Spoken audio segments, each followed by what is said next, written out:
एक मछुआरी मोहल्ले में जाकर मछली बेचती थी। एक दिन उस राज्य के राजभवन के पास से गुजरते हुए उसने हाँक मारी, मछली चाहिए, मछली। उसकी पुकार सुनकर रानी ने दरवाजा खोलकर उसे बुलाया। मछुआरीन के निकट आने पर वो बोली, मैं मछली खरीदूंगी, देखूं कौन सी मछली है।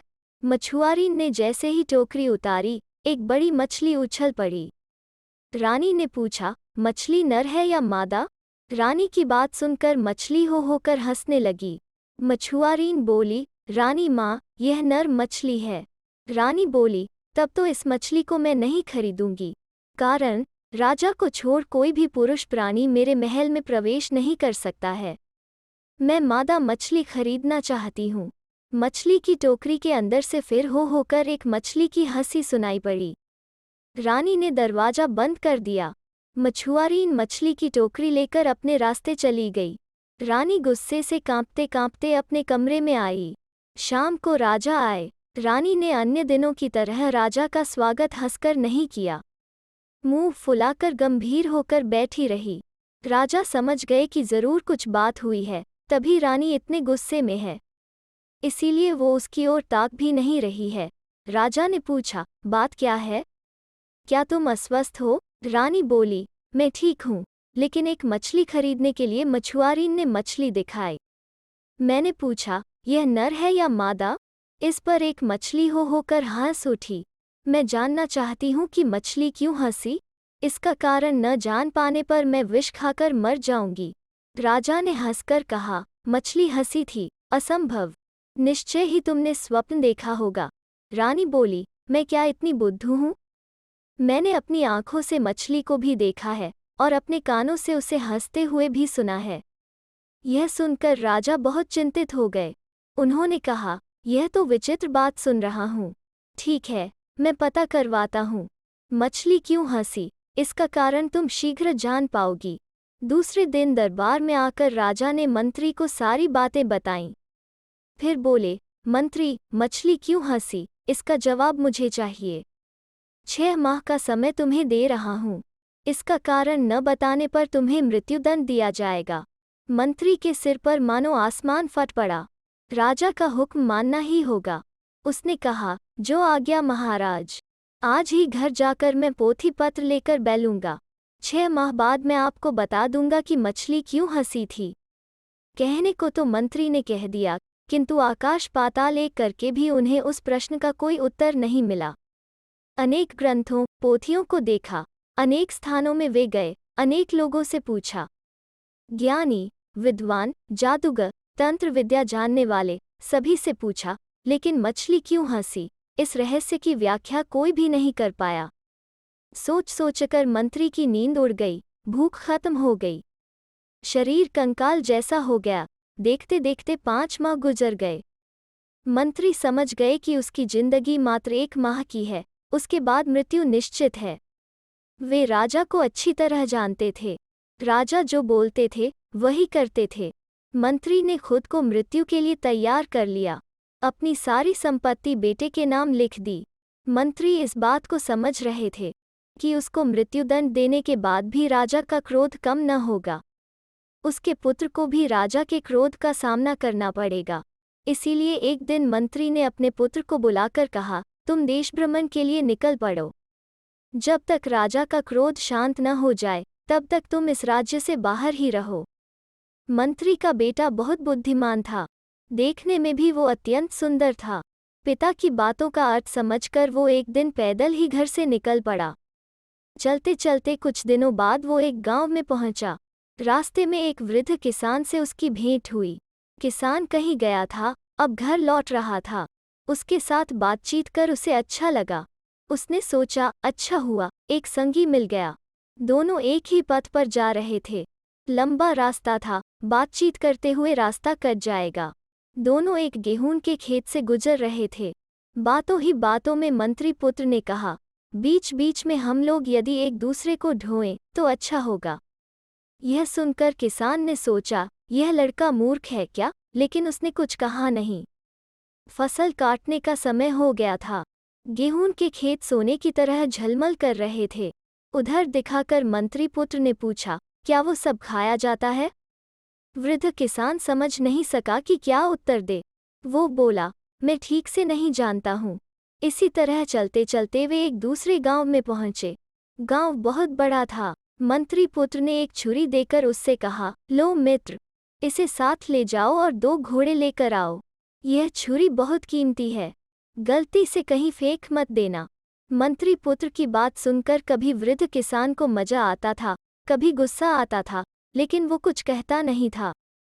उसने छुरी को उसकी ओर ठेलकर बड़बड़ाते हुए कहा, अच्छे मित्र से पाला पड़ा है। या तो यह पागल है या अनजान होने का भान कर रहा है।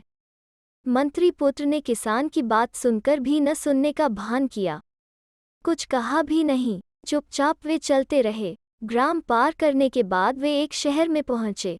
शहर में लोगों की काफी भीड़ थी, परंतु किसी ने भी उनसे कुछ बातचीत नहीं की। बाजार को पार कर वे एक मस्जिद के पास पहुंचे। इतनी दूर तक चलते चलते दोनों बेहद थक गए थे, किंतु वहां भी किसी ने बाहर निकलकर थोड़ी देर सुस्ताने के लिए नहीं कहा। मंत्री पुत्र ने किसान से कहा, यह तो विशाल कब्रगाह है। यह सुनकर किसान ने मन ही मन सोचा, यह तो अद्भुत बात है। इस आदमी का आचरण तो विचित्र है। मनुष्यों से भरपूर शहर को देखकर कब्रगाह कह रहा है। शहर का एक पथ कब्रगाह की ओर गया था। वहां कुछ लोग एक कब्र के निकट खड़े होकर प्रार्थना कर रहे थे। मृत प्रियजन के नाम पर राहगीरों को रोटियां बांटी जा रही थीं। मंत्री पुत्र एवं किसान के निकट आने पर उन्हें भी दोनों हाथों में भरकर रोटियां और मिठाइयां दी गईं। मंत्री पुत्र बोल उठा, चमत्कारी शहर। सुनकर किसान ने सोचा, यह तो बिल्कुल पागल है। शहर को कहता है कब्रगाह और कब्रगाह को कहता है चमत्कारी शहर। लेकिन उसने अपना मनोभाव प्रकट नहीं किया। चलते चलते सामने एक नदी मिली। किसान अपनी कमीज एवं जूते खोलकर नदी में उतरा। मंत्री पुत्र ने लेकिन वैसा नहीं किया। वो जूते कमीज पहनकर ही नदी को पार कर गया। किसान ने सोचा, ऐसा मूर्ख आदमी कभी नहीं देखा। कथनी और करनी दोनों दृष्टियों से वो मूर्ख लग रहा है, लेकिन बातचीत में वो काफी विनम्र था। उसने सोचा कि इसे अगर अपने घर ले जाऊं तो पत्नी बेटी बहुत खुश होंगी। यह सोचकर किसान ने मंत्री पुत्र से कहा, निकट ही मेरा घर है, चलो रात मेरे यहाँ बिताकर जाना। मंत्री पुत्र ने कहा, आपकी आंतरिकता देखकर खूब खुशी हुई। आपके घर के दरवाजे एवं कुंडी मजबूत तो हैं? ऐसी बेतुकी बात सुनकर किसान फिर कुछ बड़बड़ाया एवं मन ही मन हंसते हुए कहा, यह मेरा घर है, तुम थोड़ी प्रतीक्षा करो, मैं भीतर खबर देकर आता हूँ। वृद्ध किसान ने अपने घर के लोगों से कहा, मुझे एक बहुत मजेदार पथसंगी मिला है। वो लड़का बहुत दूर तक मेरे साथ आया है। देखने में बहुत सुंदर है, भद्र परिवार का लगता है। तब ऐसा मूर्ख है कि क्या बताऊं? उसकी बेसिर पैर की बातें कुछ भी समझ में नहीं आती हैं। हमारे घर में उसे रुकने को कहा तो बोला कि घर के दरवाजे और कुंडी मजबूत तो हैं। इन सब बातों का भला कोई मतलब है? किसान की एकमात्र बेटी थी, वो बहुत बुद्धिमती थी। पिता की बात सुनकर वो बोली, पिताजी, वो मूर्ख नहीं है, बहुत बुद्धिमान है। वो संकेत में अपनी बातें कहता है। किसान ने कहा, अच्छा, मैं तो उसे मूर्ख समझता था। बेटी ने कहा, दरवाजा एवं कुंडी मजबूत हैं कि नहीं, यह पूछकर वो यह जानना चाहता था कि हम लोग उसका आतिथ्य सत्कार कर पाएंगे या नहीं। किसान ने कहा, क्यों नहीं कर पाऊंगा? हमारे घर में किस चीज का अभाव है? देख रहा हूं कि उस लड़के की बातचीत में विचित्र रहस्य है।